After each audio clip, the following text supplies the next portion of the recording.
ইহু পাপা, বলছিলাম কি ঘরে না এক ফোঁটা মুদিখানার বাজার নেই, একটু মুদির দোকান থেকে আমাকে একটুখানি বাজার এনে দাও না। বেশ, যাচ্ছি আমি। হ্যাঁ। ও দোকানি, আমাকে জিনিস দাও। এটা কি চানাচুর? দাও। ডাল দাও। হ্যাঁ দাও। চা দাও। দাও দাও। এটা কি নুন? দাও দাও দাও দাও। এটা কি? হ্যাঁ নিয়ে নেবো। 5 ফোড়ন দাও। লঙ্কা গুঁড়ো দাও দাও দাও দাও। এটা চিনি চিনি। এটা চাল চাল চাল। ম্যাগি দাও দাও দাও দাও দাও দাও দাও দাও। এই তো দাও। বা আমার সব দোকান করা হয়েছে, আমি চললাম। হ্যাঁ, টাকা তো নাই, টাকা তো আনি নাই।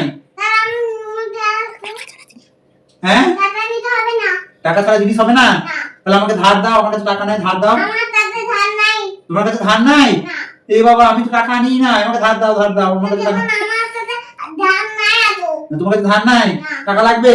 তাহলে আমি কি করে জিনিস নেবো? আমার কাছে তো টাকাই নাই। সব জিনিস ফেরত দিয়ে দিতে হবে? আমি কালকে টাকা দিতাম। ধার নাও, আজকে ধার দাও আমাকে। দোকানি রাগ করে চলে যাচ্ছে। দোকানের জিনিস নিয়ে দোকানিকে টাকা দেয়নি, দোকানি চলে গেল রাগ করে।